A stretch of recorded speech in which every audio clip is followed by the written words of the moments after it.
Good morning, Dr. Bailey. Welcome to this podcast. And I'm so happy to have you on this podcast for Presidential Symposium. Thank you very much. Good morning to you as well. To begin with, I would like to know what was your thought process for choosing this topic? Because the topic is a little novel, as it doesn't sound too scientific, but at the same time there is so much science that one has to pay attention to. So we would like to know what were your thought process and how did you actually come across the topics, individual speakers, and looking at this aspect altogether. Well, you're right. It has been a process. I was involved a couple of years ago in a panel discussion about gender differences between men and women and their responses to spaceflight, and it was a very interesting discussion. And I think it just got me thinking about that. And when I had the opportunity to put together the Presidential Symposium, it certainly was the main thing that came to my mind, especially as we start to think about and appreciate more the differences between men and women and their responses specifically to radiation exposure, for example.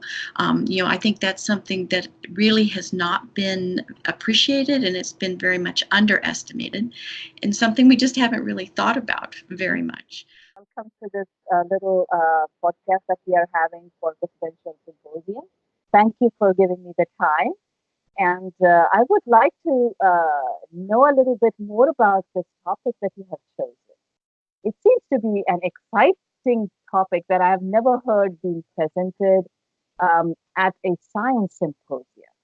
So, would you like to elaborate why and how you thought about this topic? Yes, absolutely, Vidya. And before I do that, I would like to thank you for what you're doing for the Radiation Research Society video podcasts. I know you're putting in a lot of time, and it's very good for us to have people like you doing these podcasts with people. That's exciting. So basically, what happened was Dr. Bailey contacted me and told me that she, at the Radiation Research Society meeting, wanted to have a symposium on gender and the genome. We actually seem to know very little and seem to hear very little about whether or not there are gender differences when it comes to normal tissue radiation toxicity. Because as you know, probably our group in Arkansas does a lot of research in that area. And so I thought that was a great opportunity to actually address that topic and kind of see what we know so far about it. Okay, and so it's a topic that's a little tough to handle and too vast as well. So, how are you preparing for this? It's very vast. So basically, the way I'm preparing for it now currently is I'm working with a librarian here at the university who's helping me mine through literature. And we decided to focus on literature on basically cancer patients, cancer survivors who receive radiation therapy, and which of the studies had gender difference up front as one of their main variables that they were looking at, which studies have a large enough patient population, because often studies are so small, it's very difficult to draw any conclusions. So she's helping me with that, and we're going through this, and hopefully at the end come with some conclusions on some of the main radiation toxicities that are seen in cancer patients and cancer survivors, and do we see a gender difference or not? And also, of course, what other factors do we need to keep in mind when we draw those conclusions, because it's very complex. And of course, there are a lot of interactions with gender and age, smoking status, body composition, all those things we need to keep in mind. We have started some work where we have done direct male to female comparisons in preclinical studies of radiation toxicity. where we work together with other investigators at our institution to look at various normal tissue injuries in various organs. And we do see some interesting differences between male and female adult mice in this area. Mm-hmm. So it's not just you're proposing this this concept that one should look at gender biases and gender differences that you see, but you've already started some work on it. Right. I do think that both in those clinical studies that we're reviewing and also in preclinical studies, we do start to see differences. Oh, yes. That's exciting. So I guess a lot of information at the same time, a lot of new ideas that are going to come up from your talk. And I hope there is a successful discussion in your talk and question answer session where people can actually bounce back the ideas and take away a lot more from your talk. And I hope that happens at RRS. Absolutely. I hope so too. Yeah. Yes. And thank you for giving me this interview and a podcast. And I wish you good luck for this talk. Thank you. And you're very welcome. And good luck with your podcast. Thank you. Good afternoon, Dr. Krukowski. Welcome to this podcast for RRS 2019. And I realize that you have very exciting topic to discuss with us at the symposium. It says something about gender biases in space radiation and effects of space radiation. Did I get that right? Hi. Yes, thank you so much for having me on this podcast. I'm very excited to talk to you about my work I did with Susanna Rossi at University of California, San Francisco. And so our study, which we originally titled I Am Woman, Watch Me Soar, investigates sex dimorphic responses to space radiation in a rodent model system.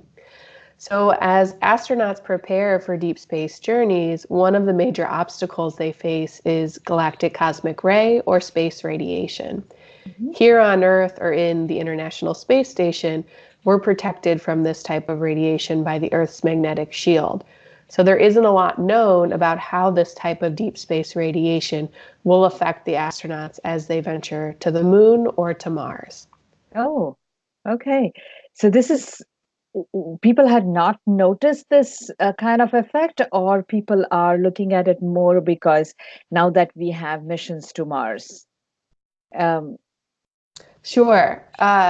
The effect has been noticed previously, but there's a small number of astronauts who have traveled outside of the ISS. Oh. And now, as we look to travel to Mars, some of the anticipated lengths of travel are anywhere from 18 months to 3 years. Mm-hmm. So I think it's the length of exposure that astronauts will have to this type of radiation. It's much longer than previously. So we want to make sure they're fully equipped for mission success. Oh, exciting.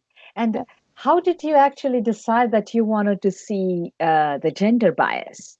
Was that something that you always wanted to do? We set up the study as a balanced study in which we looked at multiple doses of space radiation in males and females. Okay. And we hadn't anticipated that we would see such drastic behavioral and cognitive differences between the mice. Did you say dramatic effect? That would be exciting to see. And what was the title you said? I am a woman. I am woman, watch me soar. Watch me soar? Exciting. Yes. This is such a catchy title, I would say. Okay, I would like to know more about this. And I'm sure a lot of us at RRS would be interested in knowing more about the gender bias that you have found. This must be a complete package as such for women in science.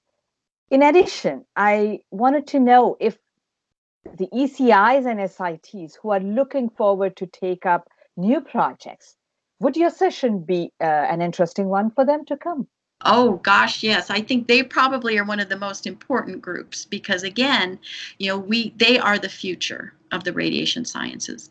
And we need to be thinking about some of these things. And it opens up whole new avenues of research, things that might spark new ideas for them as they move forward with their research. And it's such an easy thing, let's include, looking at gender differences in whatever their experiments might be. So yes, I very much am hopeful that we'll have a good turnout from the ECIs and the SITs, and hopefully generate a whole lot of new ideas. Listed this symposium as being a joint session with the RAD Women in Science, and certainly, women in science is, there are quite a few of us, but those of us in the radiation sciences, that's a very special and elite group, and so I kind of like to think of us as RAD Women in Science.